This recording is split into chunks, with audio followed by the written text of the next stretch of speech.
Ladies and gentlemen, good evening and welcome to tonight's City Council meeting and immediately following our Committee of the Whole meeting. The cameras have been turned on, the microphones are on. Broadcast is now starting. All attendees are in listen-only mode. Call this meeting of the council to order and ask our city clerk, Ms. Kellick, to please take the roll call. Bowring, Bruno, Here. Ruby, Ruby here. Kilberg, Here. Kasserag, Here. Maliki, Here. Marks, Here. Mayor, Here.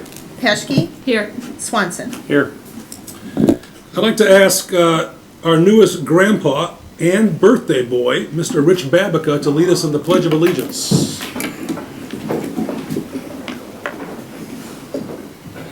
Allegiance to the flag of the United States of America and to the republic for which it stands, one nation, under God, indivisible, with liberty and justice for all.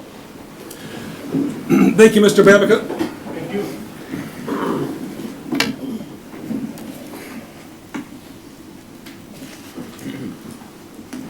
Item 4, ladies and gentlemen, amendments to the agenda. Are there any amendments this evening by any member of the council, both remotely and joining us live?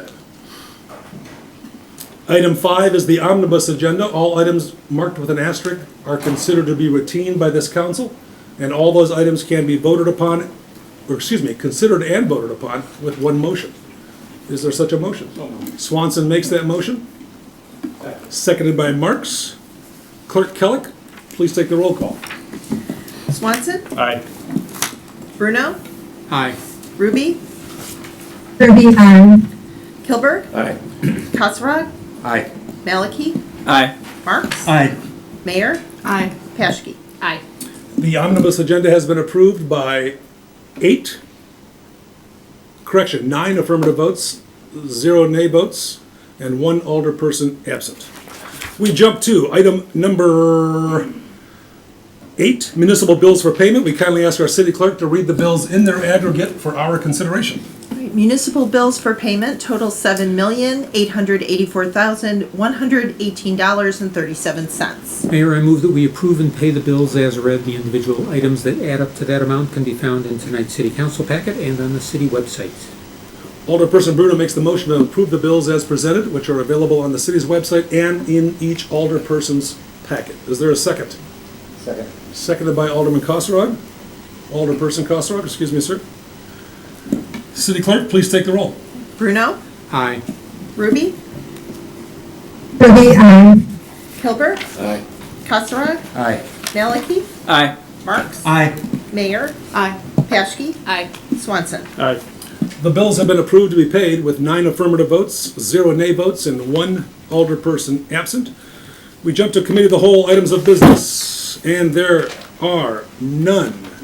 Item 10, presentation of ordinances and resolutions. Item 10A, consider Resolution 2025-06, authorizing declaration of fire department equipment surplus property. Is there a motion? So moved. Motion by Kilberg, seconded by Mayor. Ms. Dawkins. Okay, so the resolution for your consideration is to declare surplus the fire department equipment that was listed in the exhibit to the resolution in the agenda packet. The equipment is obsolete, end of life, broken, and/or otherwise not usable. Upon declaration of surplus, the property shall be sold or otherwise appropriately disposed. And if you have any additional questions, I do have with us this evening Fire Chief Antonori. Thank you, Ms. Dawkins. Any questions for the fire chief from the dais or from Alderperson Ruby joining us remotely? Seeing none and sensing none, a roll call vote is in order. Clerk Kellick, please take the roll. Kilberg, Aye. Kasserag, Aye. Maliki, Aye. Marks, Aye. Mayor, Aye. Paschke, Aye. Swanson, Aye. Bruno, Aye. Ruby. Ruby aye. With a vote of 9 in the affirmative, 0 in the negative, and 1 alderperson absent, Resolution 2025-06 has been approved by this council. Item 10B, consider Resolution 2025-07, authorizing issuance of a certificate of acceptance for 1885 East State Street, otherwise known as 38 Logistics. Motion by Mayor, seconded by Paschke. Ms. Dawkins. Okay, so this is a certificate of acceptance for public improvements to accommodate the Illinois 38 logistics development, including electric, earthwork, erosion control, paving site items, storm sewer system, sanitary sewer system, water main system, and landscaping. With this COA, the corresponding letter of credit supplied by the developer will be reduced to 0 as the 1-year warranty period is complete. And with us this evening, we do have Director Babica, who can answer any additional questions you may have. From the dais or remotely, any questions for Director Babica? Clerk Kellick, please take the roll. Mayor, Aye. Paschke, Aye. Swanson, Aye. Bruno, Aye. Ruby, Ruby, aye. Kilberg, Aye. Kasserag, Aye. Maliki, Aye. Marks. Aye. Resolution 2025-07 has been approved by this council with 9 affirmative votes, 0 nay votes, and 1 alderperson absent. We jump to item C, 10C, consider resolution 2025-08, authorizing issuance of a certificate of acceptance for Flavors of North America Water Main 2018. Marks makes the motion. Mayor gets the second. Dawkins has the floor. Okay, so this is the certificate of acceptance for public improvements to accommodate the development of Flavors of North America, including erosion control and public water main. With this COA, the corresponding letter of credit supplied by the developer will be returned due to completion of the 1-year warranty period and then some on the completed improvements. We would note that the letter of credit was found while closing out the previously issued COA for the 2021 FONA project. We believe that this was missed for closeout due to the pandemic. So again, we do have Director Babica with us this evening to answer any additional questions. Any questions for Grandpa Babica? Clerk Kellick, please take the roll. Marks, Aye. Mayor, Aye. Paschke, Aye. Swanson, Aye. Bruno, Aye. Ruby, Ruby, aye. Kilberg, Aye. Kasserag, Aye. Maliki. Aye. Resolution 2025-08 has been approved by this council with 9 affirmative votes, 0 nay votes, and 1 alderperson absent. Item 10D is consider ordinance 2025-03, annexing parcel 12-05-100-003 and 12-05-100-006. Motion by Kasserag. Seconded by Paschke. Ms. Dawkins, please. Okay, Mayor, if you don't mind, I'm just going to give an overview of the entire project, and then there are 4 approvals required within that. So the subject property is located in unincorporated Kane County and consists of 2 parcels, approximately 5.75 acres in total, located along Peck Road between Prairie View Drive and Heartland Drive. The property is primarily undeveloped vacant land with the exception of a single-story pole barn and detached garage. The site is heavily wooded and is bounded by the Prairie View neighborhood to the north and east, an unincorporated single-family lot to the south, and the city's Prairie Green Preserve to the west. The applicant, FD Fund 2 LLC, is proposing to annex the site into the city's corporate limits, develop a 24-unit townhome community featuring 18 single-story ranch units and 6 two-story dwellings. Each unit would also feature a front-loaded 2-car garage with additional parking available via private driveways. The overall site design would include 1 full access from Peck Road, and to accommodate city emergency vehicles, a public cul-de-sac turnaround would also be included. At the Planning and Zoning Commission meeting on January 9th, 2025, the Commission unanimously recommended to the City Council approval of the requested comprehensive plan amendment, zoning map amendment, and preliminary final plat of subdivision. The City Council this evening is being requested to consider 4 items for approval. The first, item E, is the annexation of the parcels, followed by the comprehensive plan amendment from single-family residential to single-family attached residential, a zoning map amendment from RR Rural Single Family Residential District to the R6 Medium Density 2 and 3 Family Residential District upon annexation, and lastly, a preliminary and final plat of subdivision for the Prairie Grove development. With us this evening, we do have representatives from the developer, and we also have our Community Development Director, DeGroot, to answer any additional questions of the council. For clarification, ladies and gentlemen, item D, which we are considering and is now on the floor, I do vote on this matter since it is an annexation. On matters E, F, and G, I do not vote. So on item D, are there any questions from the dais? There is no presentation scheduled, but again, it's up to the will of the council. Are Alderperson we Mayor. allowed to discuss the many items, or do we have to stick on annexation right now? We stick just that which is on the floor, which is item D, the annexation. I would like to make some comments. I think that they are probably appropriate under the strategic comprehensive plan amendment section, so I'll wait until then. Okay. Thanks. Anyone else here in the room? Alderperson Ruby, any comments or questions? On the annexation, ladies and gentlemen, item 10D, Clerk Kellick, please take the roll. Kasserag, Aye. Maliki, Aye. Marks, Aye. Mayor, Aye. Paschke, Aye. Bruno, Aye. Ruby, Ruby, aye. Kilberg, Aye. Swanson, Aye. and Mayor. Aye. With 10 affirmative votes, 0 nay votes, and 1 alderperson absent, item 10D, ordinance 2025-03, has been approved. We jump to item E. The summary already provided in context with all the other items by Ms. Dawkins is to consider ordinance 2025-04, granting a comprehensive plan amendment from single-family residential to single-family attached residential. Is there a motion to put this on the floor? So moved. Bruno makes that motion. Seconded by Maliki. From the dais. Alderperson Mayor, is this where you'd like to? Yeah, I think so. I've received a lot of correspondence from constituents about this matter, and I want to say a few things that hopefully will address those comments. First of all, I think that during the Plan Commission meeting, there was a switch in the outlook from the commissioners that may have caused some people confusion. And I think that that is caused by the, there was a point in time during the meeting when it was acknowledged that the single-family units that were zoned along Fisher Farm, along Brisher, where Commissioner Mead actually lives now, were originally single-family zoned and were changed to R4. And are lovely townhomes now that I think everyone appreciates being there.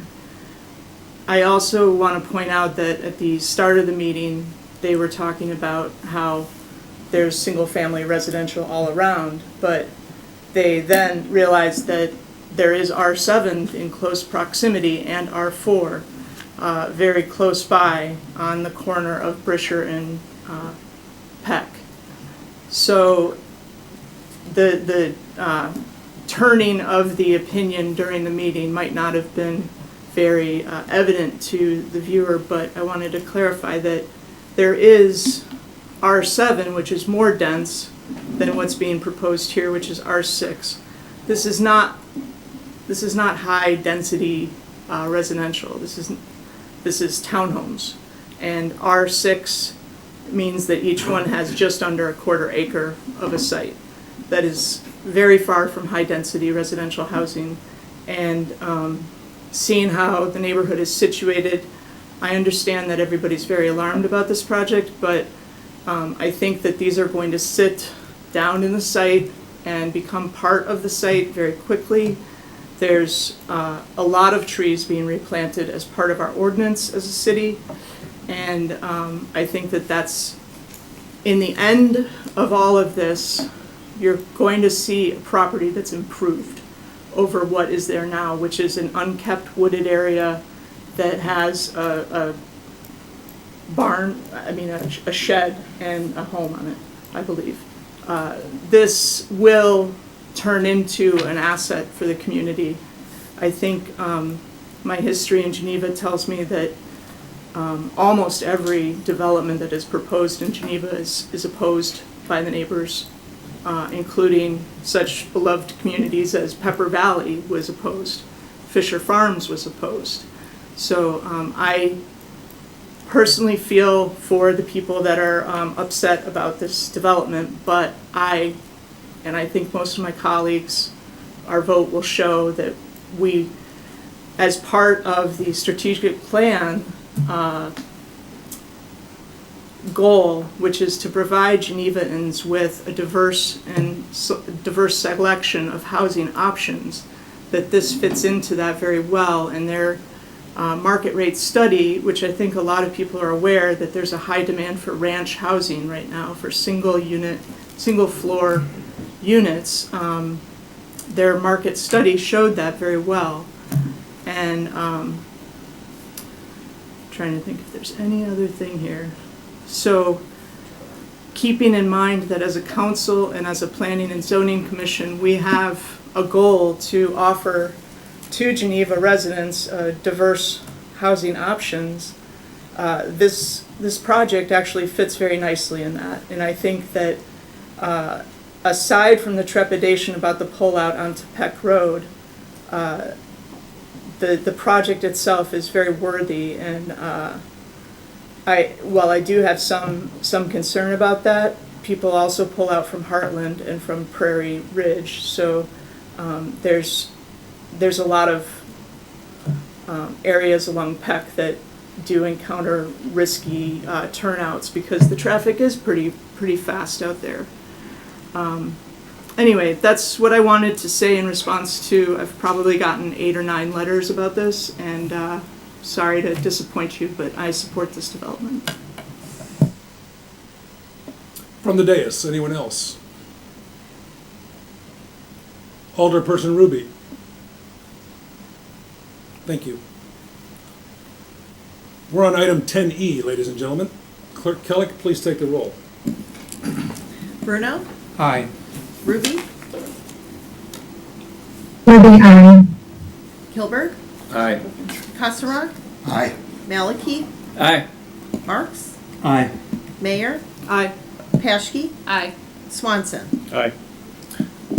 Ordinance 2025-04 has been approved with 9 affirmative votes, 0 nay votes, and 1 alderperson absent. We jump to item 10F to consider ordinance 2025-05, granting a zoning map amendment from the RR Rural Single Family Residential District to the R6 Medium Density 2 and 3 Family Residential District upon annexation. So moved. Motion by Bruno, seconded by Marks. The floor is open for council members to ask questions.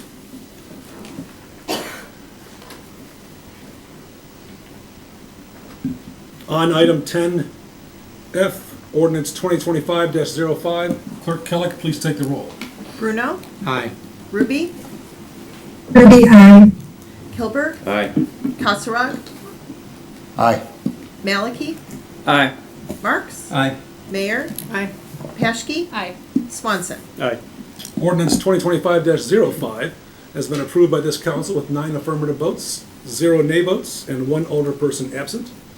Item G, consider resolution 2025-09, granting a preliminary and final plat of subdivision for the Prairie Grove development. So moved. Motion by Bruno, seconded by Mayor. Questions from the council? Alderperson Bruno. I would echo some of the points that Alderperson Mayor made.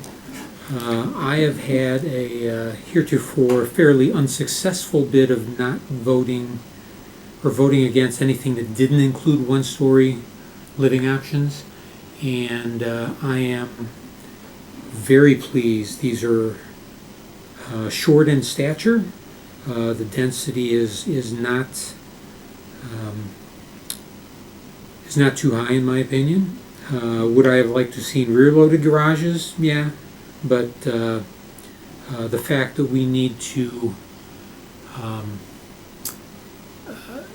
create that housing diversity and create these types, specifically these types of housing options, I am very excited that this project has come before us. Thanks. Anyone else from the dais or Alderperson Ruby remotely? On Resolution 2025-09, Clerk Kellick, please take the roll call. Bruno, Aye. Ruby, Ruby, aye. Kilberg, Aye. Kasserag, Aye. Maliki, Aye. Marks, Aye. Mayor, Aye. Peschke, Aye. Swanson. Aye. With a vote of 9 in the affirmative, 0 in the negative, and 1 alderperson absent, Resolution 2025-09 has been approved. Ladies and gentlemen, move to the final item on the agenda, that is item H. Prior to discussion regarding this item, and if you folks need to leave, you're more than welcome to do so, of course. I do have a statement to read. Our last item on the agenda this evening is item 10H. Before we engage in conversation about this topic, some context is required. Tonight my words will be direct, they'll be fully transparent, as this city council prides itself on being, and most importantly, and without equivocation, I will lay out what is before us for clarity for everyone. On Monday, January 13th, this city council voted unanimously to approve ordinance 2025-02, which read, providing for and requiring the submission of the proposition of issuing general obligation bonds to the voters of the city of Geneva, Kane County, Illinois, at the consolidated election to be held on the first day of April 2025. Furthermore, the coinciding language approved to appear on the April 1, 2025 ballot, as referenced in ordinance 2025-02, reads as follows. Shall the city of Geneva, Kane County, Illinois, improve the city's public safety facilities? Such improvements to include, but not be limited to, construction of a new police station, construction of a new fire station number 2, improvements to existing public safety facilities and public safety related improvements to the city's public works facility, and issue its general obligation bonds to the amount of $68 million for the purpose of paying the costs thereof. As the city council and community well knows, the action taken on January 13th was the culmination of several months' work by all of us, our professional staff, and of course the hundreds of citizens who participated and responded to surveys and attended community meetings. And we believe, as a council, provided the encouragement necessary to unanimously advance this referendum ballot initiative, as referenced earlier.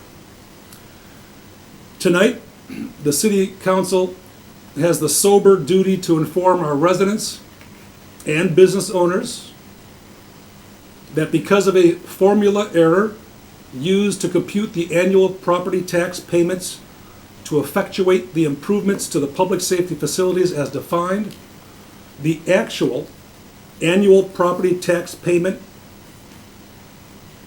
is expected to be double what was originally projected. Obviously, the doubling of the annual tax payment projection far exceeds the comfort level our property owners expressed their willingness to invest. Tonight, we are challenged, the City Council is challenged, with determining the best course of action regarding the April 1st, 2025 public safety referendum. In consultation with our legal counsel, referendum consultants, bond counsel, the Kane County Election Division of the Kane County Clerk's Office, and an exhaustive review of relevant Illinois statutory language, we, this City Council, have 3 options to consider. The first option, which requires no action by this council, is to allow the referendum to advance as prescribed. The second option, which would require a pledge from this council, would be to allow the referendum to advance as prescribed and, as stated, with a pledge to the property owners throughout Geneva that if the referendum is successful the city council will only sell a tranche of bonds necessary to design, develop, and build a new police station at an estimated cost of $45 million. Again, with appropriate deference to absolute transparency, should the council proceed in the fashion just described, option 2, and should the referendum be successful, the cost of selling only a tranche of bonds sufficient to design, develop, and build a new police station will likely exceed the comfort level our property owners expressed a willingness to invest. That excess would be anywhere from $50 to $100 extra per year. Option 3, this council has the option to rescind the action taken on Monday, January 13th, and by written notification to the Kane County Elections Division of the Kane County Clerk's Office, move to have stricken from the April 1, 2025 ballot our referendum question. This course of action will require a motion, a second, it is debatable, and ultimately a 2/3 majority of the corporate authorities, including me, would have to vote in the affirmative to effectuate the rescinding of that question. A couple more things before I open the floor for discussion by the council. Number 1, the referendum language as it appears now cannot be amended.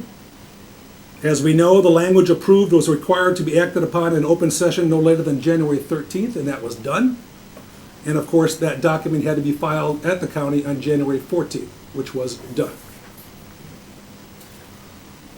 Should the council recommend option 3 as described, rescinding the January 13th, 2025 action taken by the council to advance the referendum, our deadline to so rescind and submit the necessary documents for the clerk's office to change the ballot and have our question not appear is January 23rd, close of business, 2 days from now. Lastly, and perhaps this is most important, our discussion this evening can only be about the direction we are considering on the referendum. We are prohibited by election law to talk about or even raise the suspicion of any commentary regarding need, value, opportunity, etc. related to the facilities in question. The document all of us received on Tuesday, January 14th from Administrator Dawkins was, I believe, crystal clear that any such campaigning, while officially discharging our duties as elected officials, is strictly prohibited. That same prohibition, of course, applies to our professional staff. And since we are gathered here, carrying out our duties as city council members and on city property, that prohibition must be met with ultimate precision. City Attorney Sandak is well aware of the restrictions placed upon this body with regard to discussion and has been authorized to interrupt and correct any comments that may veer off course. With that, the floor is open to the council.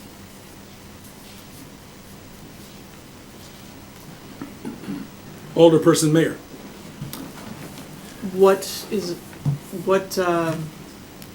Can you explain the pledge a little bit more, portion of option 2? Option 2 is a states pledge? that should this city council wish to advance the referendum as it currently exists, because we do not have the authority to change the language, a pledge can be made that only the bonds necessary to develop, design, and build a new police station will be sold. So of the 68 million, should there be a successful referendum, we would pledge to only sell bonds in the amount of 45 million. And as all of you know, and I believe the community knows as well, if the referendum is successful, we have up until 5 years, if we so choose, to sell any portion of those bonds. That pledge, of course, is not a legally binding contract. It is a commitment from the office holders.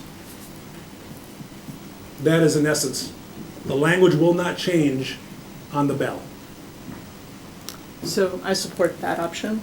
I can't say much more without saying anything that would express values and needs. So that's where I think we should head. Alderperson Paskey, Alderperson Bruno, I also support option 2. Alderperson Bruno, So the pledge, mechanically, how is that communicated to the public? What venues? Is it anything, newsletters, websites, mailings? I will defer to City Attorney Dawkins on this, excuse me, City Administrator Dawkins, who's also an attorney, and the city attorney. It's my impression that we would use every avenue possible to broadcast that within the confines of the public education experience. That's, Ms. Dawkins? Okay. So, I mean, to echo what the mayor said, we would use it in all communication. I also believe that the city council would be able to pass a resolution, at least acknowledging their intent. Again, it doesn't bind you, but it does show intent.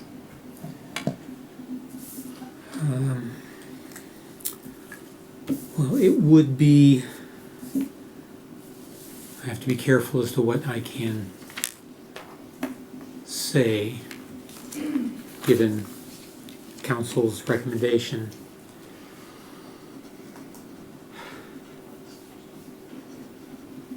I would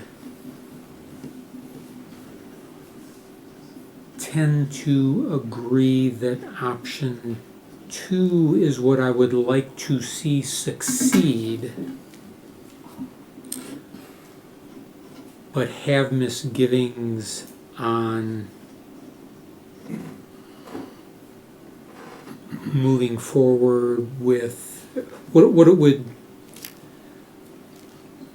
the public perception. I'm being really careful with my words here. The public perception for any future actions.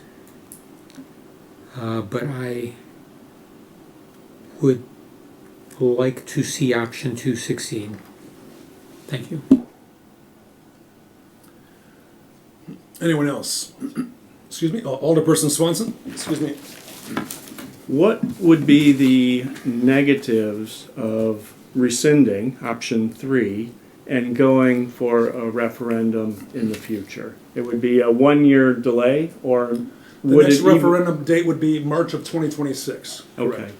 And to me, that seems to be the better course of action, as opposed to rushing through. The time is tight, and I think 1 year might make sense to better explain what our, I won't say the word need or want or whatever. Didn't happen. But yeah, but to me, it seems that we're rushing. We made a mistake, and part that might be due to the rush. And good things never happen when you're rushing to get things done. And I don't see super negative repercussions if we wait a year and try to do this right.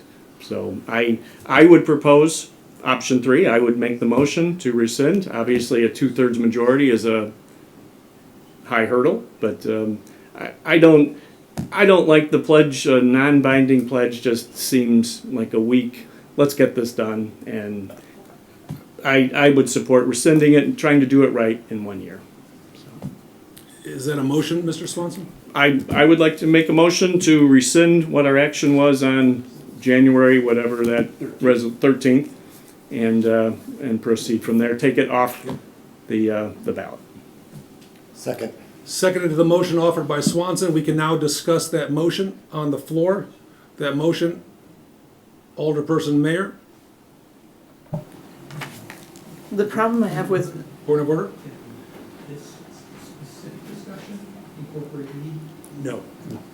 Yeah, this specific discussion cannot be interpreted in any way, shape, or form as campaigning, so please choose your words carefully. so one of the problems I have with that is that in in this process that we have to go through, which I would say is far from rushing compared to private development.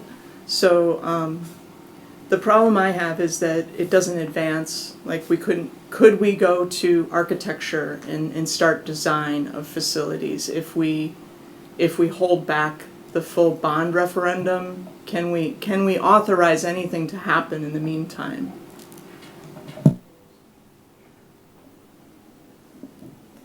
I don't know if I want you to answer that because it implies design of prospective buildings, correct? Then there's no answer to be provided. Yeah, so And no. there's, The answer is we will not address that.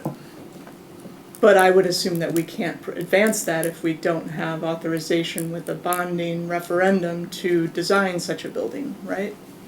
We're gonna take that as rhetorical. Thank you.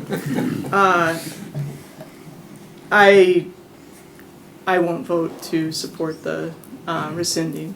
It feels like wasted time. I understand that we'd be asking for a lot of confidence and faith from the community, but all that will happen in the next year is everything will increase in price, and that's what we'll see is another increase in the cost. Thank you. Thank you. Alderperson Ruby, do you have any comments before I recognize Alderperson Cosrog? Yes, thank you. I'm not sure if this is the appropriate time, Yeah, but my concern. Oh, can you hear me?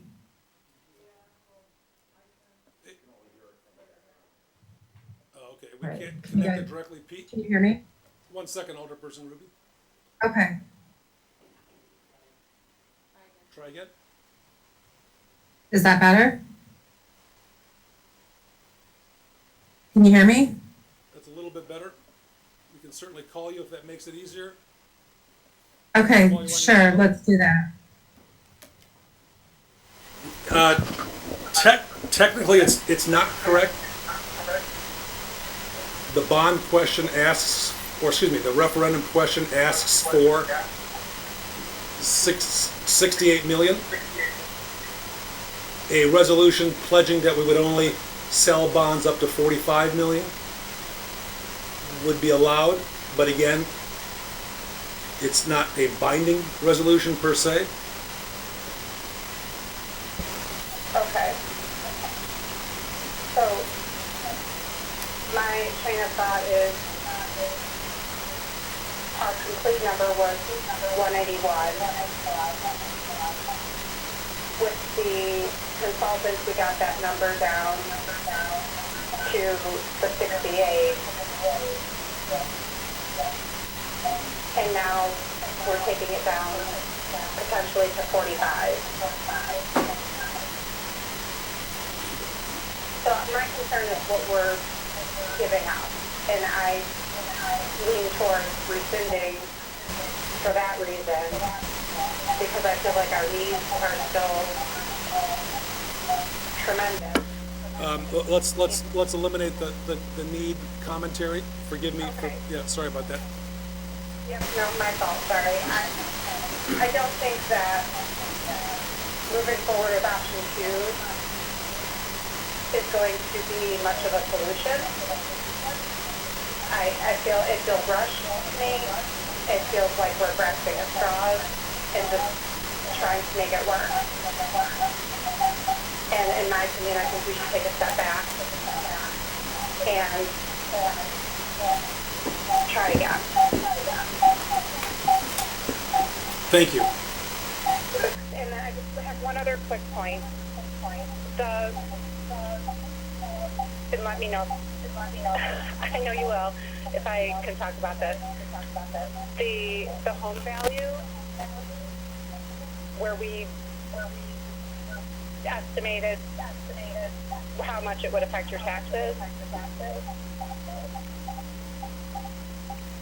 The number that we're using for the average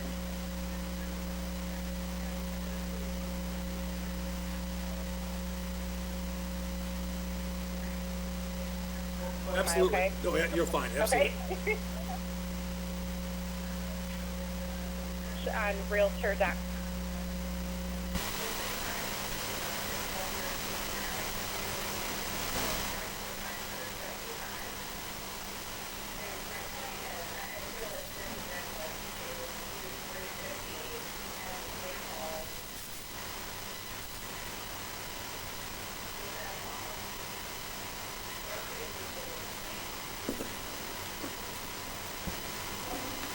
Thank you. To your last point, if I may, I'd like to have City Administrator address the Sure. formula. Yeah, so we were actually using 392,800 when we came up with the $200 amount, and that was at 5% interest. And again, the bond language for the ballot is written at 7% interest.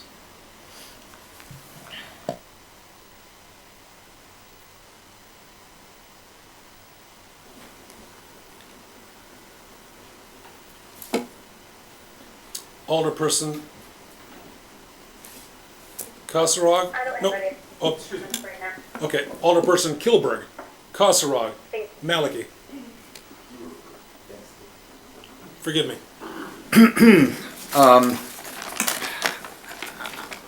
Some of this I'm not sure how to say without maybe insulting some people, but I'm a little dumbfounded that when we voted on this the first time, there was choice A, B, and C. Even though B was recommended, this council chose to go to C, more money. I was disappointed on that choice. We're a data-driven organization. This is in our strategic plan. We did our due diligence, or intention was to do that correctly, and for some reason this council said I'm smarter than the consultant and we should go for more. I didn't get that at the time, and it turned out to be irrelevant. But here we are again. All the data that we have collected, all the surveys we have done, written and phone, are all invalid. They all were given wrong information to get those responses. At this point we sit here, we have no data whatsoever to base our decision on. This is a gut feeling, and there is no way that I think the 9 of us, 10 of us, 11 of us should say, let's go ahead and ask the taxpayers for money. We screwed it up in the first place. We have no data to support that this is a good idea or will pass. And in my opinion, we're severely losing the credibility of the residents of the city of Geneva. And we're not allowed to comment on what's going on. This is not an indictment on moving forward when the time is appropriate, but this is a strong feeling, obviously, that I have about where we are right now. Therefore, I would support the amendment to rescind Resolution 2025-02. Thank you. Thank you. Alderperson Kilberg, then Malachi, then Marks. Just a few comments Yes, sir. as it relates to this topic. I guess I'd be interested in, you indicated we visited with our consultant that collected the data for us to drive this referendum. Did he provide any feedback or advice that we haven't heard yet? Because obviously he has history of potentially a situation similar to this that may have occurred and what might have transpired.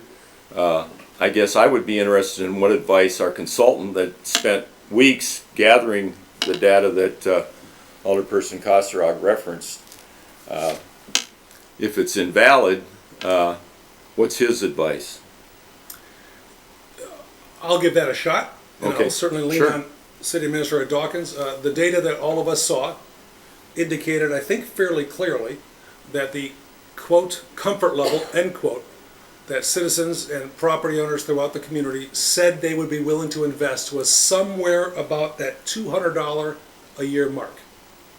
As stated in my preamble, even if the referendum was successful and we chose as a council to only bond at 45 million instead of 68 million, those numbers still exceed that comfort level of 200 by about $50 to $100. Based on that data, there is, if I may be dramatic, a precipitous drop with regard to chances of success. Okay. Is that a fair statement? I guess Mr. there's two pieces to this. Obviously, we're going to bond. We're going to pledge that we're only going to bond at 45 million, but the referendum's approved at 68 million. So, with the turnover in the council potentially, I think there could be 3 or 4 seats that change. Are we binding future councils with this decision? We are not. There is no binding effect. Okay, of the so resolution. then there would still be available to the city $23 million that's been approved by the referendum and could be bonded, right? Yes, sir. Okay, so Within that 5-year period, exactly. within a 5-year period. Okay, so I guess the question we need to ask tonight also is, what happens with the 23 million, and when are we going to move forward with the bonding of those 23 million for the second element, which would, based off of what the referendum is written as, the fire station? Because I think it's important that you have balance with a referendum, and I think the police station, and especially the fire station and its situation within the community, I think that that enhances the potential success of the referendum. And I'll be quiet then.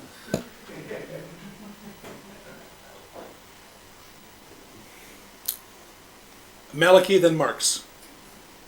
Just to jump in, I'm not a big fan of option number 2, just with the pledge thing, especially as other person Kilberg referred to a possible change in faces on the dais in the future. I don't know what our decision on a pledge tonight would hold others to in the future. And it just doesn't seem like it has something that has any teeth.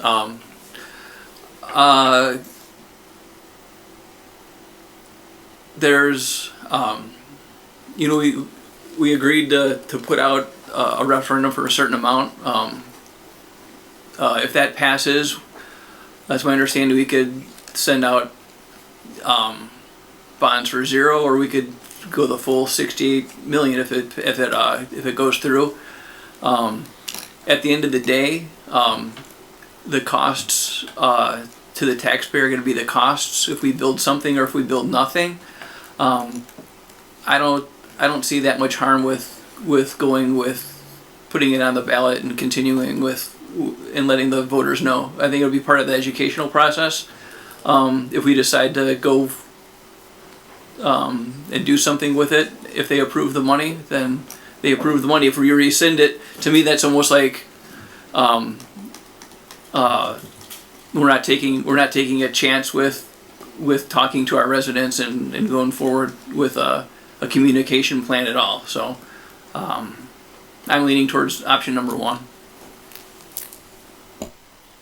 Alderperson Marks. So what we originally thought for, I just want to clarify this in my mind.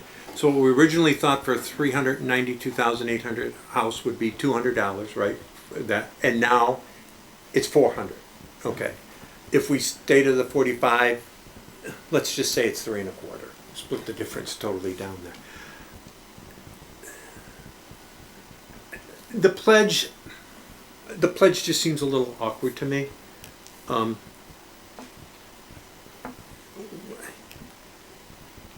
I don't want to see this fail. I think failing causes us more issues than if we just back off and wait a year a little bit and get everything right. I'm torn with that. But I just wanted to get those numbers correct. This one's a tough one. I mean, it really is a tough one. So that's all I have to say right now. Alderperson Paschke. So, I guess I would disagree that this isn't a data-driven discussion, or that we're ignoring the data. I think the data that was represented to us, obviously, yes, people were told one number that will need to be corrected, but the data overwhelmingly supported the idea that the more information people had, the more funding they supported. And I think the reason that we made the decision to go forward with the choice that we made was our belief in the ability to provide information, and I don't think that has changed.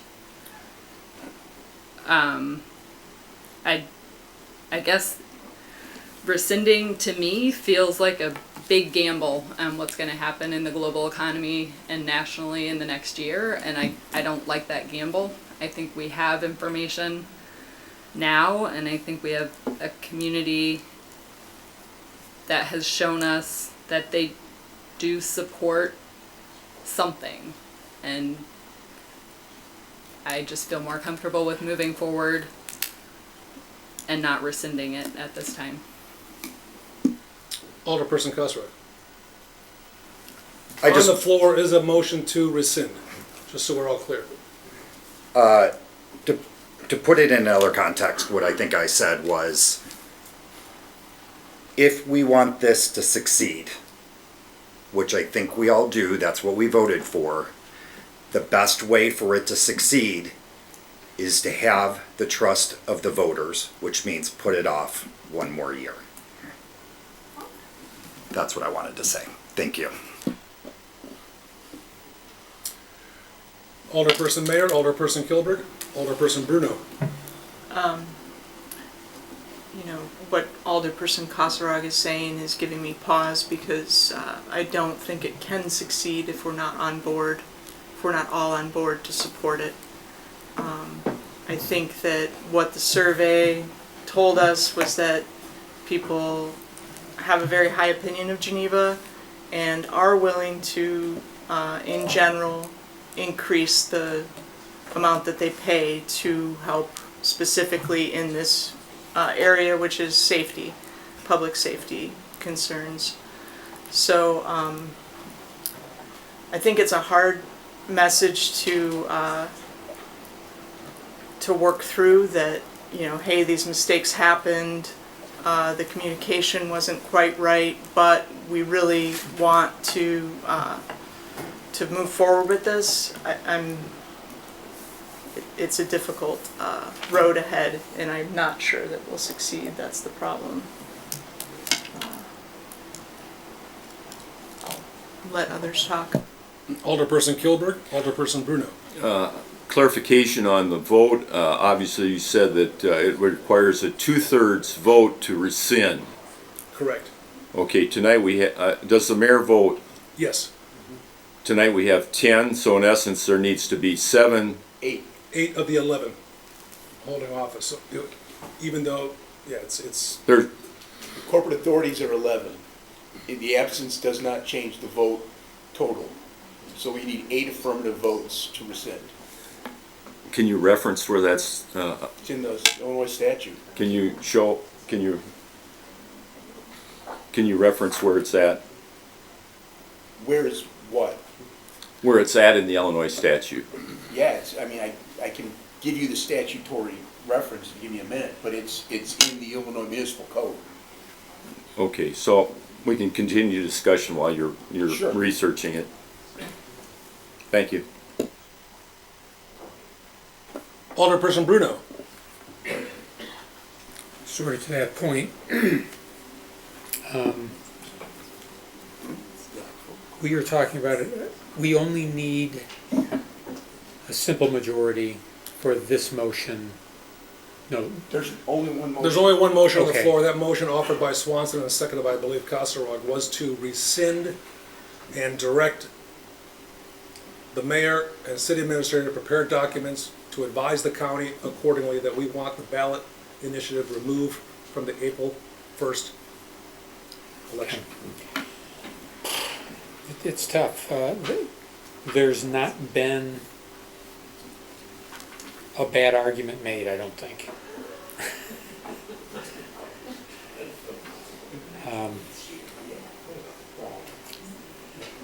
That's it, I guess. Thanks. Alderperson Ruby, any additional comments you'd like to make, or? No. I think that's his question. Disconnected? Okay, good. Anyone else from the dais? I'm good, thank you. Thank you.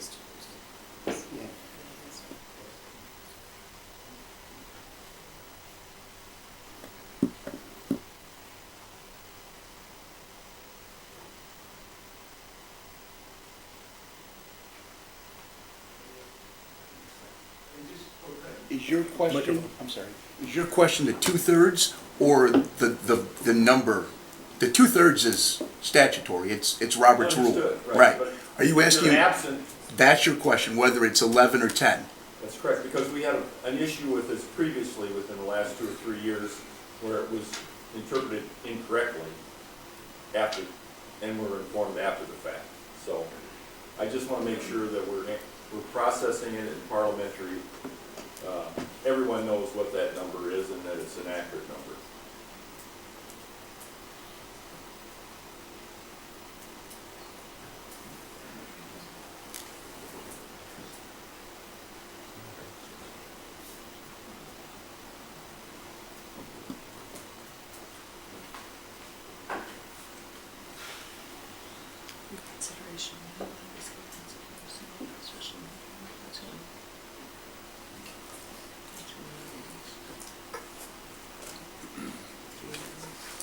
Alderperson Bruno. Thank you, Mayor. Thank you. If this motion to vacate Rescind. or rescind fails, that does not preclude us from continuing to pledge to spend less. Would that be correct? If the motion to rescind is successful, If it's not successful. if it's not, so then that motion's off the floor. Another motion could be offered, but we do not need a motion or a second on option 1 or 2.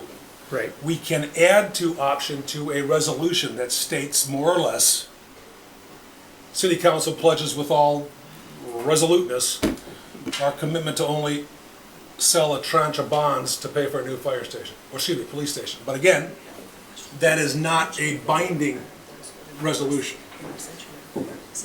Correct. Alderperson, oh, excuse me, Bruno still has the floor. Thank you. Maliki. If we vote to rescind the referendum, and council then decides to go back out and put it on the ballot at a future date, then the language can change, period. Dollar amount, language, or whatever it is. That's correct. So, okay. That's correct.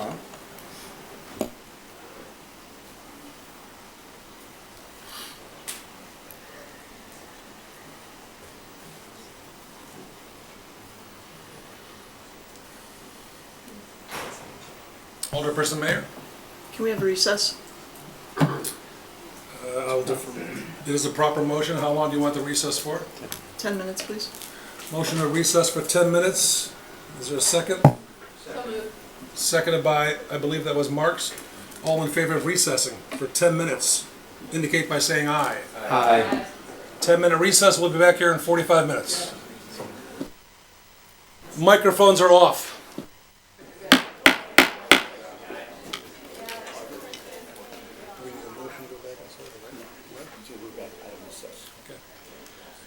The City Council is back out of recess.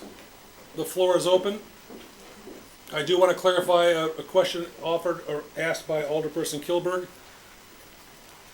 Because the language to consider rescinding was not published for this agenda, a rescinding motion only requires 2/3 of the corporate authorities to pass. Present to pass. If the agenda item stated consider rescinding, it would require 8, irrespective if they were present. So it's 2/3 of those present, which is 7, including myself. Of course, yeah, she's present. She votes. Oh yeah, she votes. Yeah. So the floor is open. Yes, yes. Alderperson Ruby is on via cell phone. It's a little clearer. May call a question. Question's been called On the amendment. on the main motion. On the actually. motion. On the the main motion. The question's been called. We have to vote. Clarify how. We have to vote on the motion. We have to vote on the request to call the question. No, we have to call the question. The question's been called. We will now take a roll call vote. If there is not a majority of council members who support the request to call the question, the main motion, the floor is still open for discussion. On the request to call the question, roll call vote. Mayor, may I ask her one question? I'm sorry to Of interrupt. course. Do we need a second? You do. Yep. I thought there was a second over here. Forgive me. Oh, I didn't. There's a motion offered by Kilberg Second. to call the question, seconded by Swanson. Simple majority carries the day. If you say aye or yay, you are supporting the motion to call the question. If you say nay, you are not supporting. With that, Clerk Kelly, nice and slow. Kilberg, Yay. Kasserag, Nay. Maliki, Can I get a clarification on call the question? That means we go to the vote immediately. No more debate. No more discussion. Nay. Marks, Nay. Mayor, Nay. Paschke, Nay. Swanson, Aye. Bruno, Nay. Ruby. No, she's still there.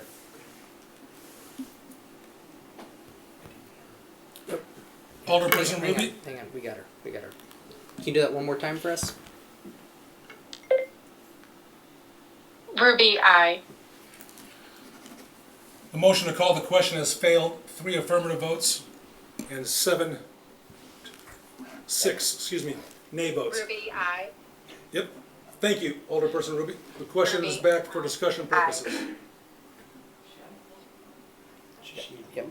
On the floor is, again, still the motion to rescind. Alderperson Mayor?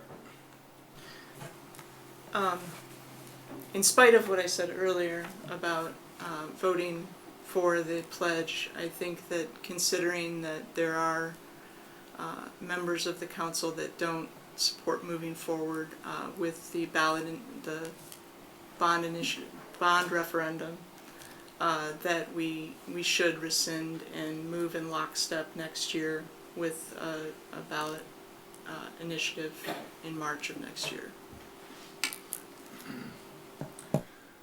Anyone else from the floor or Alderperson Ruby remotely? Or excuse me, on the dais? If not, the motion on the floor offered by Swanson, seconded by Kasserag, is to rescind the January 13th, 2025 decision, which was captured in Ordinance 2025-02.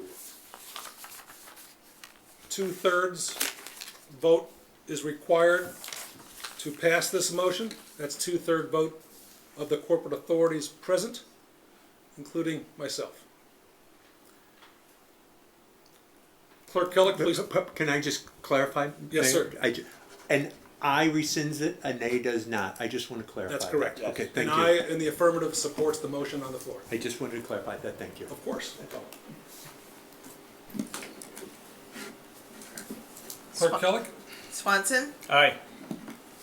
Bruno, Aye. Ruby,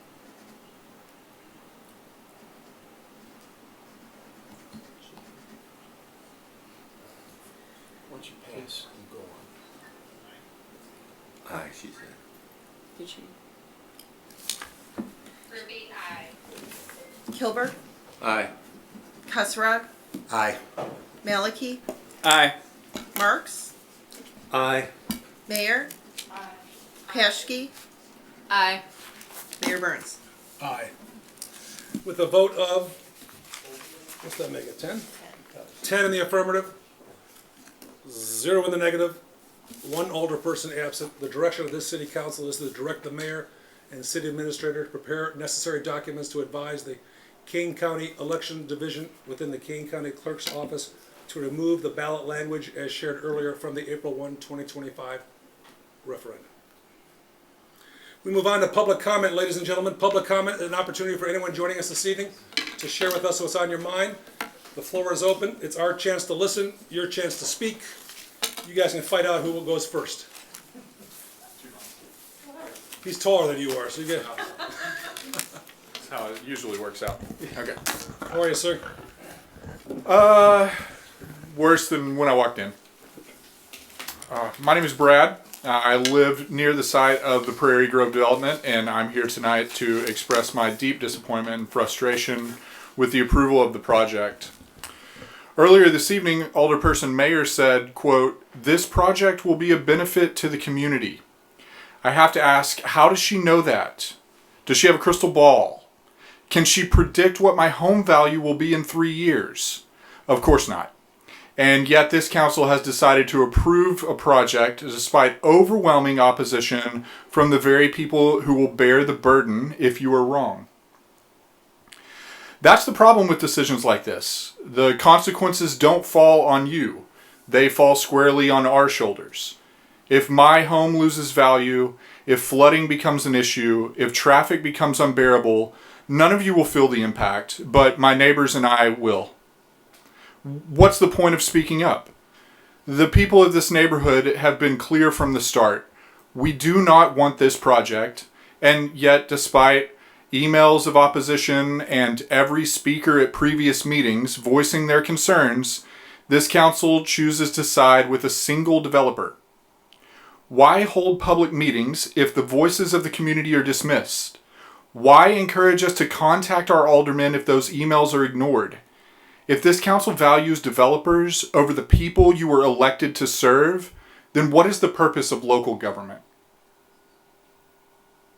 Alderperson Mayer also said, quote, "In my experience, almost all neighborhood expansions are opposed by the people of Geneva," unquote. If that's true, why are these projects consistently rubber stamped? It feels like there's a common mindset among the council members. We sit up here on high, you sit down there below, we will tell you what's in your best interest. This isn't leadership, it's arrogance, it's paternalism, and it's deeply disheartening to the people who trusted you to represent them. This decision exemplifies a dangerous pattern in governments. The developer walks away with the gains, while the people of this community are left to deal with the fallout. Whether it's plummeting property values, increased flooding, or unbearable traffic congestion. You may think this chapter is closed with your approval tonight, but for us, it's just beginning. We will live with the consequences of your decision every day, and I hope you can live with that too.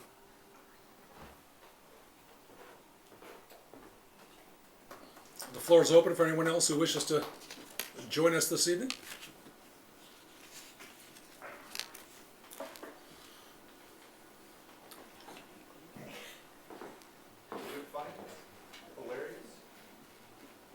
Oh no, I'm sorry. I giggled because I am taking a swift left turn. I am Johanna Patterson. I am the communications director at the Chamber, and I'm here to update you about what the Chamber is doing. We're in the middle of Restaurant Week. It's been obviously very chilly the last few days, but there is still another weekend, so we're hopeful that we'll be able to take advantage of that. All the dates for the 2025 events calendar are up on the Chamber's website at genevachamber.com. We're starting to plan the coffee crawl, which is our next event after Restaurant Week, which is in April. we have two things that are being offered right now for our members. On Thursday at the library at 8 a.m. we have an Illinois Employment and Labor Laws update seminar for 2025 as those have changed. And we have a membership boot camp, we're calling it, sort of get to the most out of your membership situation where anybody can come regardless of when you joined to learn about all the things that we can help you with. Thank you very much. You're very welcome. I trust you walked here tonight? I did not walk here. Okay. Bruce, did you walk? I did not. Too cold. Floor is open, ladies and gentlemen. If there's no one else. Yes, sir.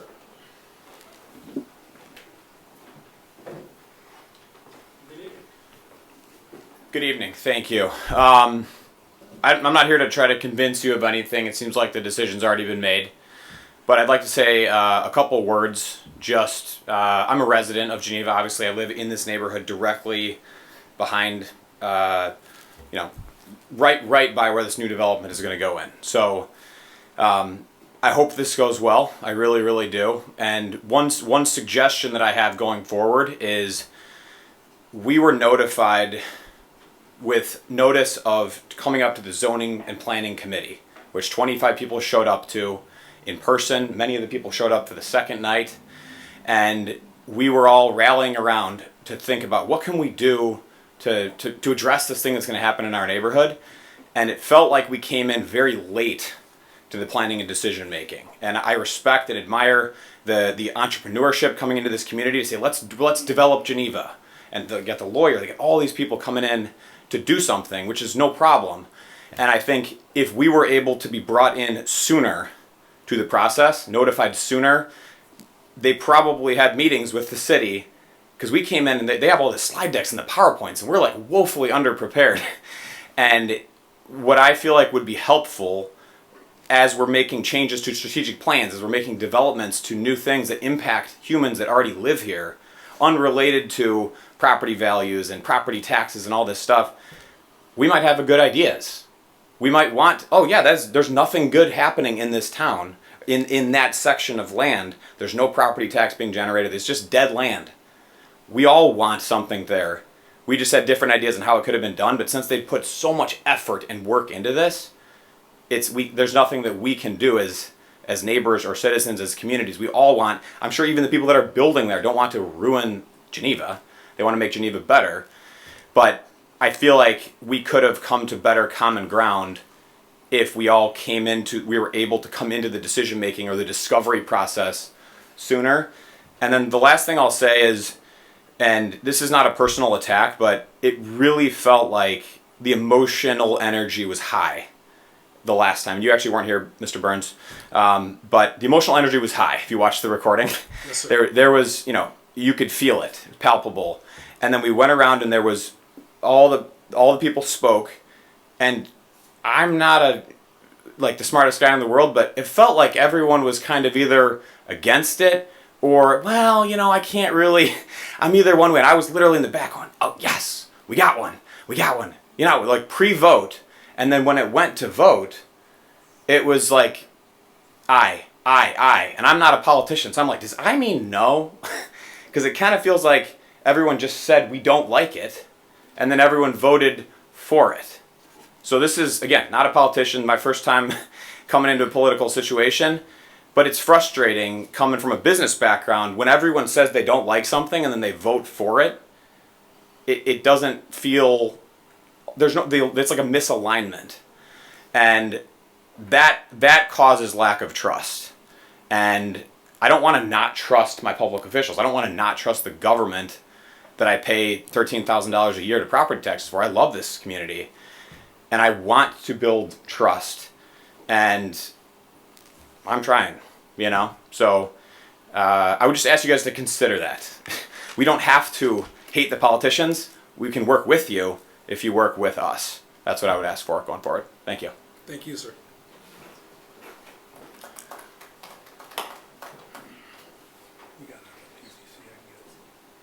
Anyone else? If not, No objection, no late hands going up. We'll turn it over to our friends on the dais and remotely under new business. Anyone wish to share anything with the community, our council members? If not, I will entertain a motion to adjourn the city council meeting. Kosarog makes that motion. All in favor of adjourning, please indicate by saying aye. Aye. We are adjourned. We'll take just a moment to transition to the committee of the whole meeting. Good evening. My name is Alderperson Paschke. I am calling this Committee of the Whole meeting for Tuesday, January 21st, 2025 to order. Again, my name is Alderperson Paschke. I have the honor of serving alongside Alderperson Mayer in the beautiful 4th Ward of Geneva. I guess I am noting that we're missing one alderperson. Alderperson Bowering is absent, and Alderperson Ruby, I believe, is still online. Yes? Okay. Alright, so moving on to item 2, approve Committee of the Whole minutes from January 6th, 2025. Is there a motion? So moved. Motion by Bruno, second by Kosarog. Voice vote is sufficient. All in favor? Aye. Unanimous. Moving on to item 3, items of business. 3A, consider draft resolution authorizing the execution of a professional services agreement with Fair Graham in an amount not to exceed $40,500 for design of sanitary sewer on Reed Road. A motion? Second. Malachi and Marks. City Administrator Dawkins, introduction, thank you. So Kane County will be reconstructing the Kirk Road Bridge in 2027. The city's existing sanitary sewers in the county right-of-way and in conflict with the new bridge. Design engineering is needed to prepare plans and specifications for construction in fiscal year 26. Fair Graham has provided services for several sanitary sewer projects in Geneva, and the work has been satisfactory. For your consideration this evening is a resolution authorizing a professional services agreement in an amount not to exceed $40,500 for the design of the sanitary sewer on Reed Road. And due to unforeseen circumstances, Superintendent Van Gescam could not be with us this evening, but we do have Director Babica who has stuck it out. Thank you. Do we have any questions from the dais? Alderperson Kosarog.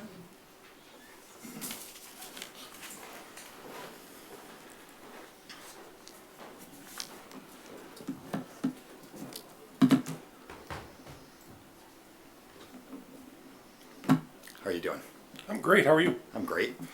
So when they reconstruct the bridge, we have to pay for the consequences of that. Our utilities are within the county right away, and they're not in a protected easement.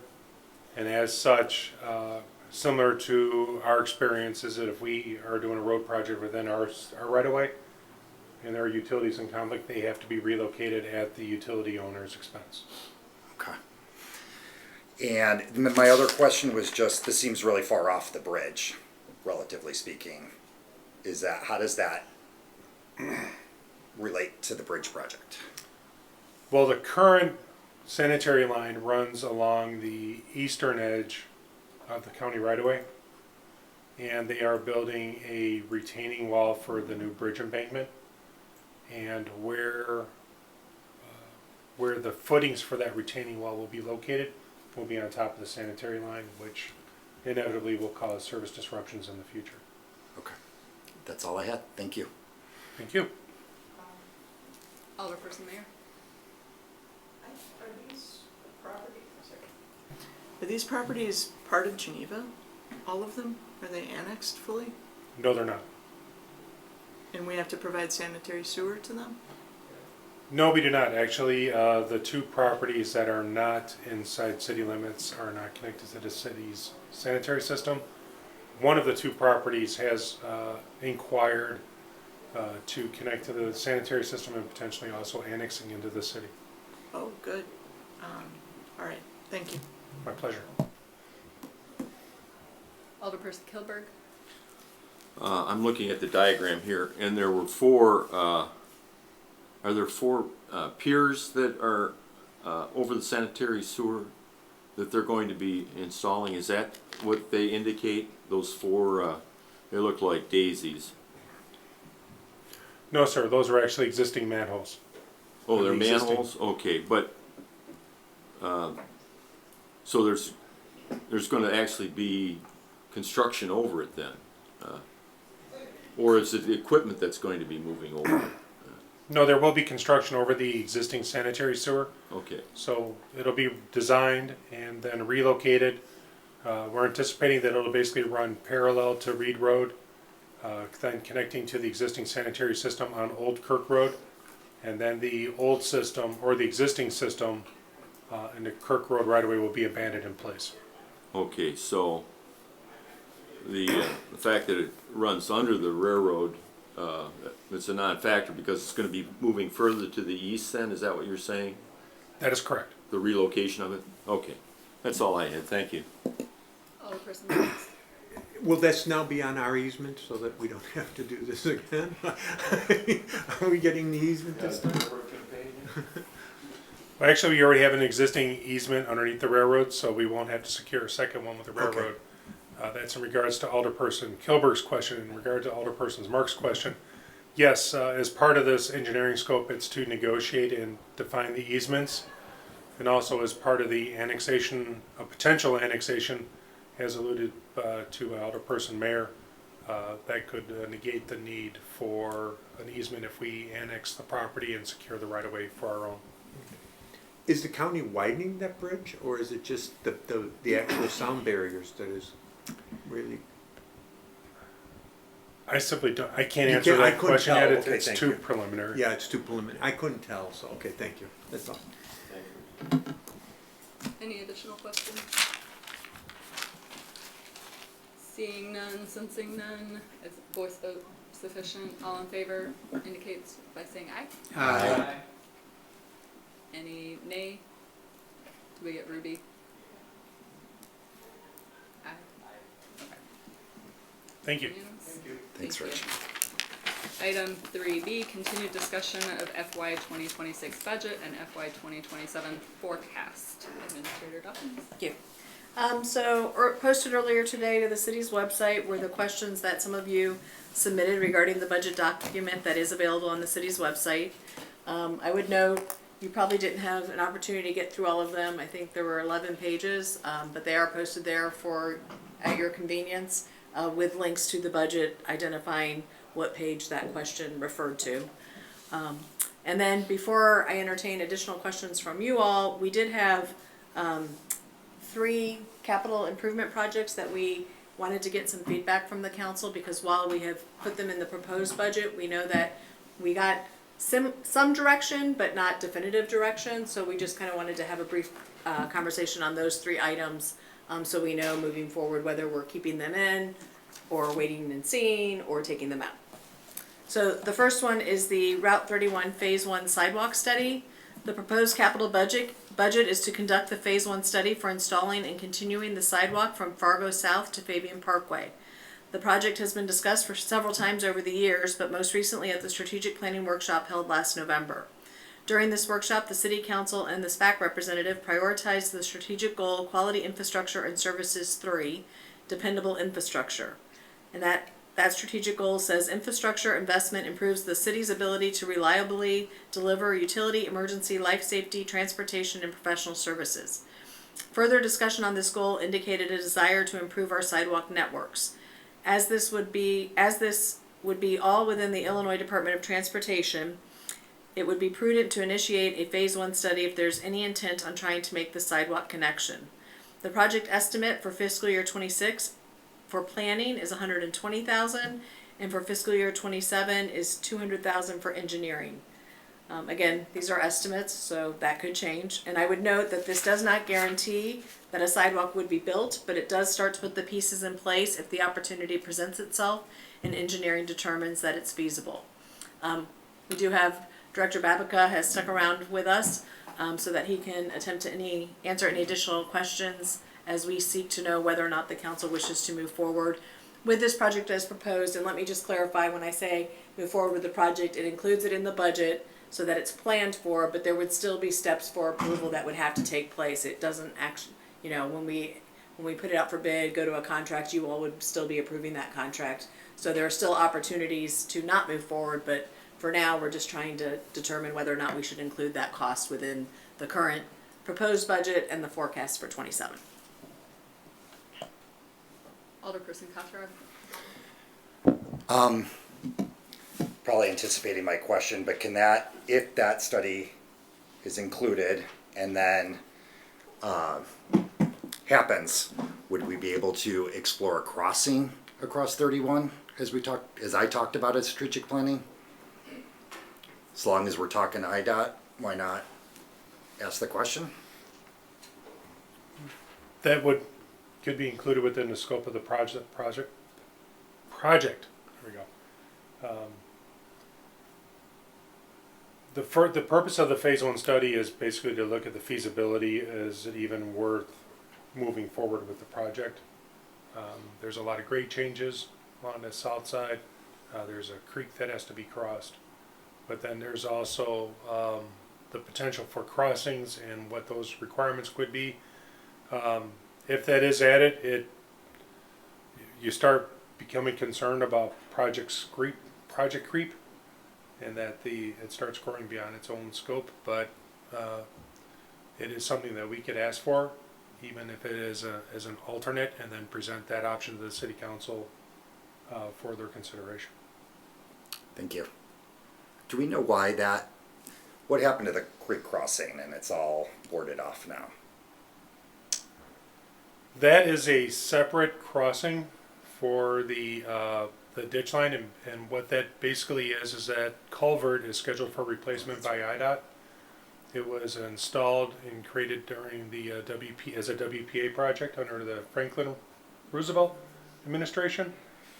It has since collapsed, and we as city staff did not feel that it was prudent to allow that sidewalk to remain open until that culvert is replaced. Sounds good. Agreed. I support this being in the budget. Alderperson Mayor. I just wonder about the total amount of 120 for planning. To me, there seems like some real concerns with this. There's challenges along the route to extend this pathway. Could they do an initial feasibility review so that if they get to, well, there's a 200-year-old oak tree here and can't find a route through, instead of spending $120,000, can we roll that back to get like stage 1 design first? Concept level is what I would refer to it as, to do like a check that there's not insurmountable problems. That is what the phase 1 study is. That's what the 120 is for? Correct. Ooh. And that number was, for those of you that have been on the city council for a while, you may remember about 10 years ago we did a joint project with St. Charles and IDOT on the Drews Swale, where we extended a culvert on the east side of Route 31 between our corporate limits between Geneva and St. Charles. And that, because it is an IDOT project and it is going to require a culvert extension or a bridge, most likely with retaining walls, and after having gone through a recent certification of land acquisition for right of way, the prudent course would be to look at that route now before we commit to one, and see if there's opportunities to put together easements or parcels or acquire parcels before we have to go through a formal land acquisition process again with the state of Illinois. Lessons learned, I guess. So, and again, it's the best engineer's estimate that we have at the time. So we don't know that that's the actual cost. That's just what we are estimating the cost to be. Yeah, and this is just a project with the state of Illinois, with IDOT typically goes through 3 phases. Phase 1 is basically a feasibility study, as you refer to it. Phase 2 would be design and actual easements acquisition, and then phase 3 is construction.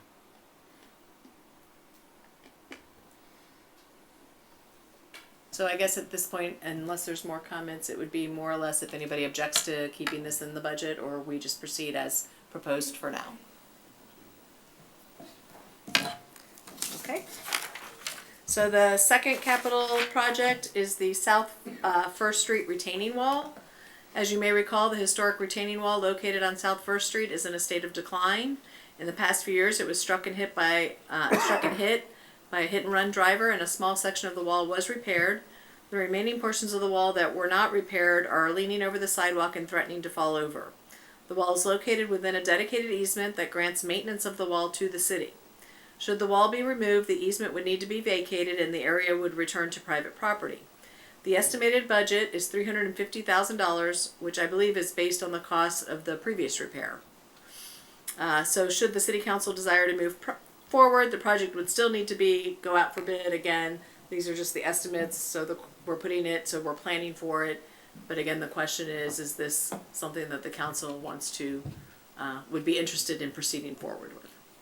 And Rich is still here to answer the questions. Alderperson Kilburg. Since I believe this has some historic significance, can we remove it? In other words, I thought the explanation with the repair was that we had to, it became pretty protracted and that we had to bring in some historic consultants that were involved in the reconstruction, had to use the right limestone, and this is probably about 5 or 6x of what, well, it would be 5x of what we spent on the 15 or 20 foot repair that took place. What are the challenges if in fact we decided just to re-landscape it and remove the wall completely? I mean, is that an option? It is an option. And I apologize, I should have waited for you. I was assuming you were done, so I apologize. I am done. The wall does not trigger an historic review because there's not a permit required for the city to maintain its own infrastructure. But out of deference to the historic nature, if it is to be maintained and kept in service, then it would require a historically accurate restoration. It's well beyond the capabilities of the current department staff to do that kind of work. If the city council should choose to remove it,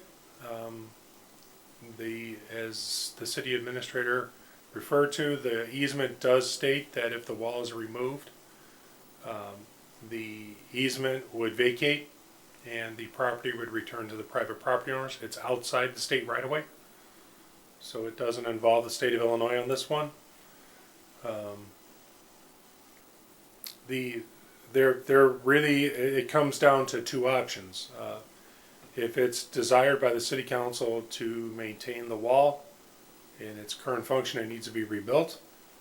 And if the city council should decide that it's time to move on, staff would work with our preservation planner to document it to the best of our abilities, and then we would make arrangements to have it removed, which we're really good at digging things up in Public Works.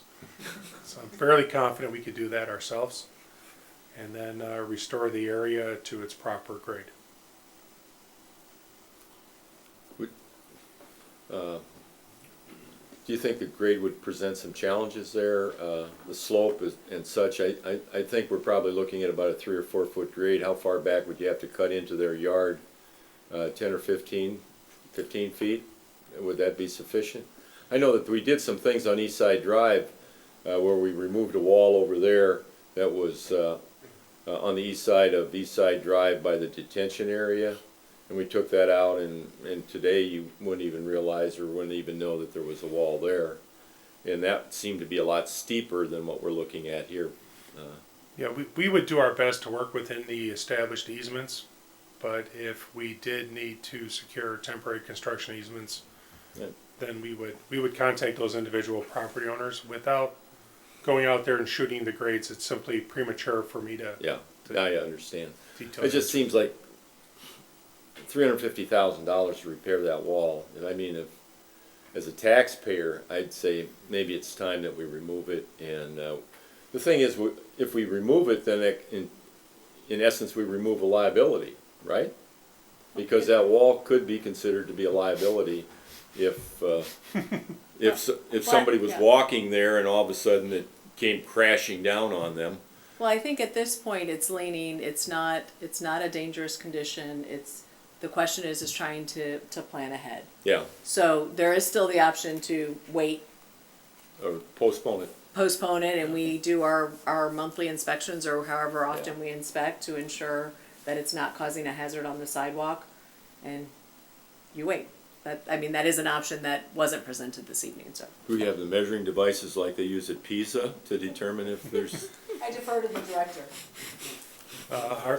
Our engineers do have their laser levels and their angles, and we have not been going out there to check the lean, but it is something that we do pay attention to like any other city asset. I'd say let's give it another year. I mean, my personal opinion is that to commit $350,000 and to go ahead and do it at this point, I'd prefer not to see that happen. Alderperson Mayor, sorry, Alderperson Kilberg-Reed. You're done. Alderperson Mayor.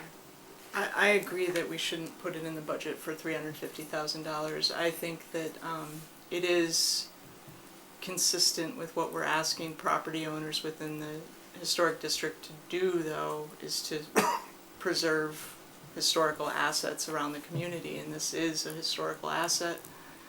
I don't think that we need to spend $350,000 on it. I think that the time in which we did the repair and the pressure that we were under to make an insurance claim caused a higher than expected bid, in my opinion. I think that we could include it at a lower rate and try to bid it out and see what happens. If it came in at $100,000, I think everybody would be pretty okay with it, actually. But I don't think we should include it for $350,000 this year. I think that would be a mistake.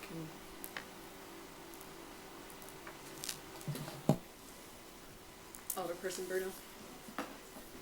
Thank you. In the line of Alderperson Mayor, that's a big chunk of change. I could see doing this in tranches over several years to spread that pain, but to abandon it, I think, is wrong, because we are asking the public in the historic district to maintain historic assets, and there happens to be some other limestone things that are getting some scrutiny. We don't want us to just willy-nilly wipe that away. Would not be a good look. So $350,000, no, but there should be a way to spread that pain. Thanks. I had one more. Would it be possible for us to replace the wall entirely with new stone construction, and then to let that to bid to see what actually what the cost would be?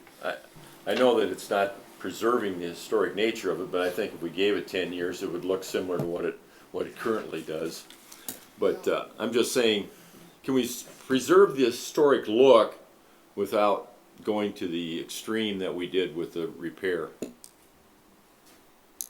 Alderperson Mayor, and then Alderperson Bruno. Rich, do you want to respond to that? So we answer that if you don't want to.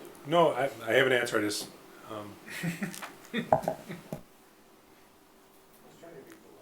No. Well, always. I try. We routinely bid out retaining wall installations as part of our annual infrastructure program. So securing a unit price for a new retaining wall is something that we routinely do. We have we've attempted to be sensitive when working in the mature portions of Geneva when we have to build a retaining wall. To the point where even IDOT mimicked our retaining wall design right outside on James here at the AT&T facility. While they're not historic walls, they do mimic the style, I guess is probably the most appropriate way of putting it. But it would not be any way, shape, or form accurate to the pre-existing conditions.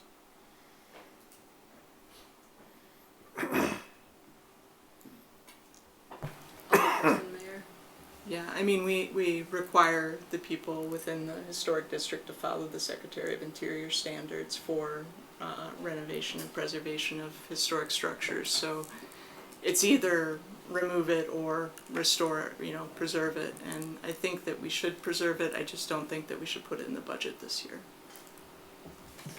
So at this point, what we're looking for direction on is just a budgetary number. Again, there's opportunities. There's usually at least 3 more opportunities before a project moves forward for you to discuss and debate. So I've heard no. I've heard yes at a lesser rate. I think I heard yes at a lesser amount. I'd maybe? propose $100,000 in the budget. Okay. Is there any objection to including 100,000? Again, it's not necessarily we'll move forward or not move forward. It just provides us that flexibility.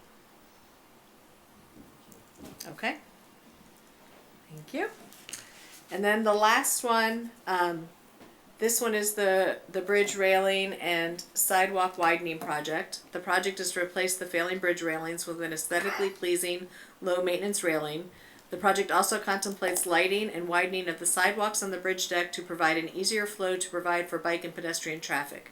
The city secured an agreement in March of '22 with Bollinger Locke and Associates to design, prepare bid specification, bid documents, permitting, and construction management for this project.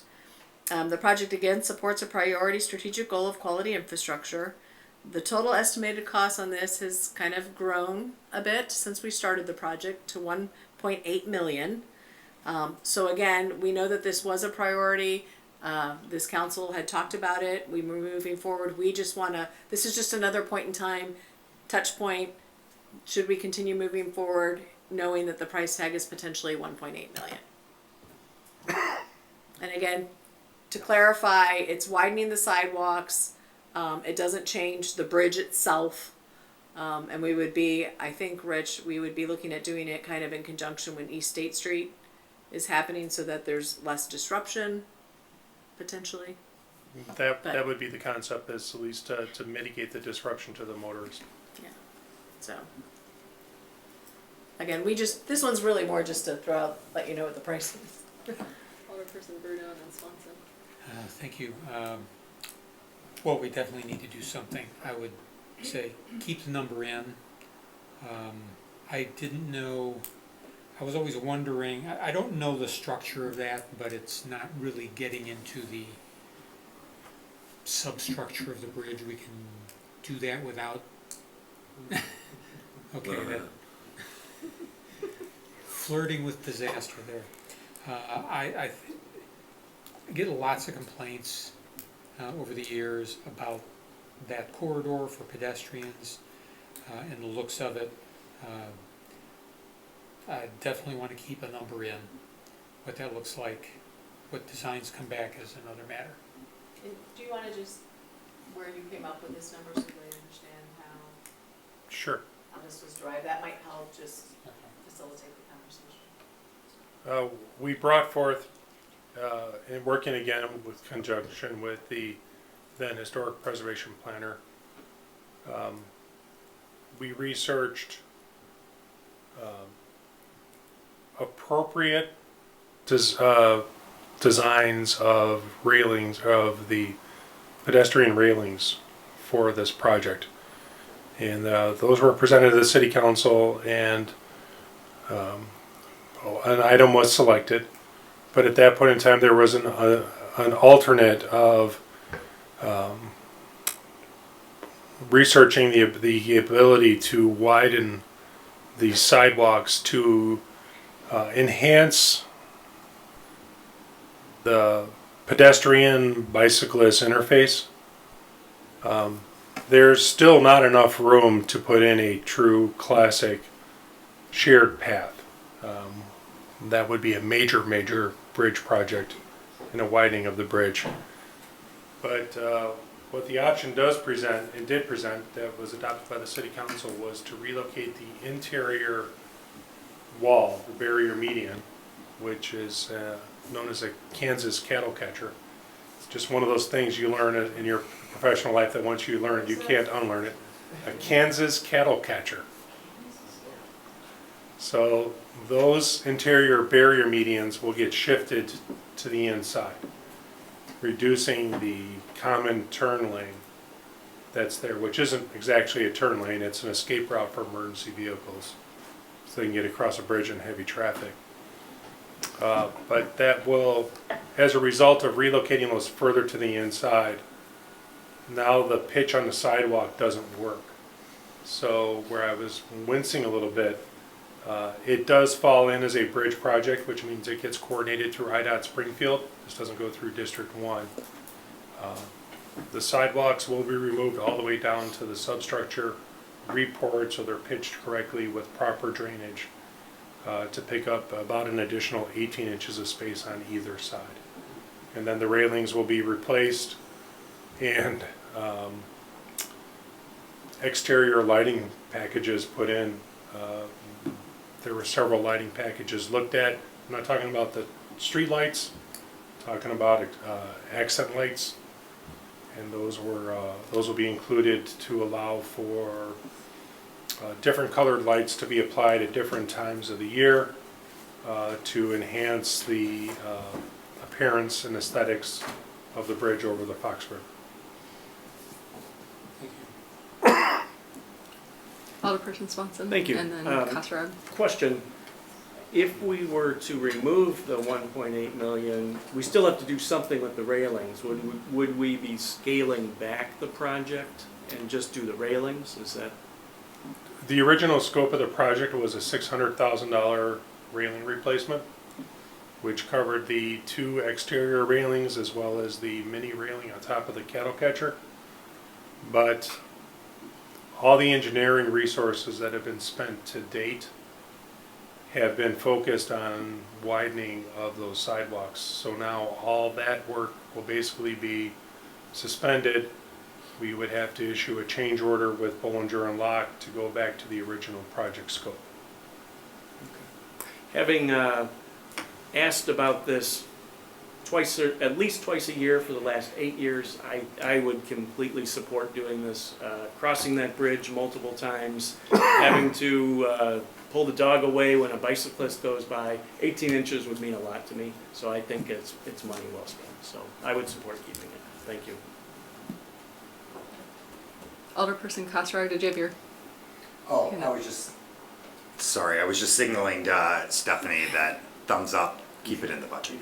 Okay. And again, on this one, that is what we assumed, but we don't want to assume anything, and we wanted to make sure you were all aware that that was the price tag that we were putting in the budget. So I thank you for that. So those are our 3 projects that we had some questions on. Beyond that, I'm happy to entertain any other budget questions. I will try to answer them best I can. Otherwise, we'll get back to you with answers. Alderperson Mayor. So with the decision we made to rescind the referendum, do we need to authorize any changes to the budget to keep things moving along in that regard? So there is some funds in the capital projects fund for facility improvements. So there is the option if you wanted to do, because now that they've rescinded, I can talk freely, correct? Okay. If you wanted to do things, as you were saying, start maybe architectural designs or those types of processes, we can include those in the budget. Or we can have a work session and figure out what direction we all want to move in and then do a budget amendment if necessary. How much is that? I think what Madam Chair, point of order, please. Yes.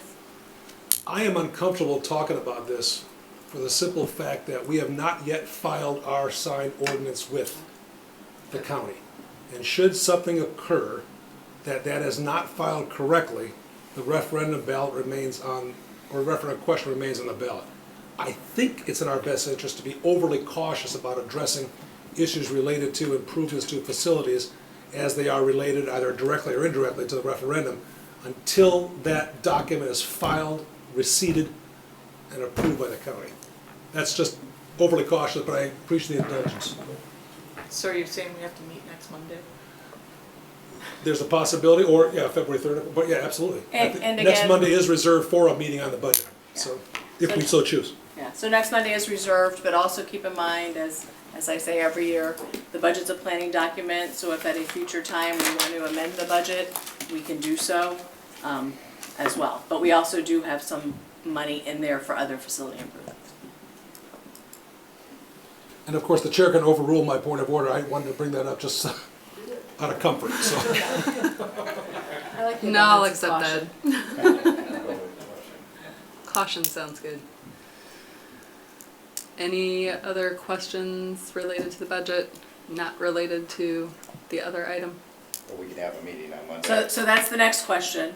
Is there a desire to have a meeting on Monday or not? I can't That's be easier. here. Okay. Martha's out. about the budget, right? It would be, yeah, there would be no other items, it would just be about the budget. But again, you're able to still submit questions and we'll still post the responses as we've been doing. In regards to that, we kind of like the meeting on February 3rd. I don't know, I just beat up that date, but the first Monday in February to not have discussion, or is discussion that night?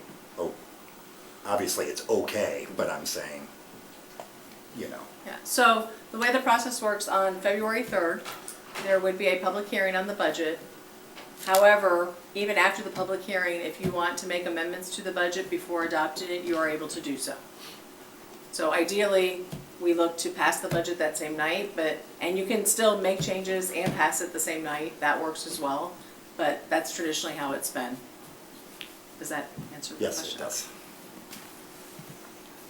So to the question of meeting next week. I do think I have some budget questions, but I think I can submit them in writing and get the answer before then, so I vote for no meeting.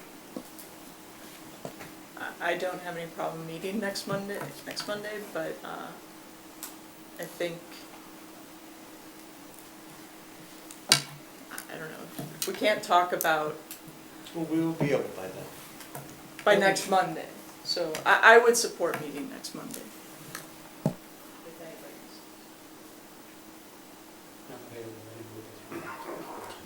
I don't see any need to meet next Monday if we have the 3rd to talk about it and make any changes if we want to, we can do it at that time. So I would say no meeting next week. Split. No.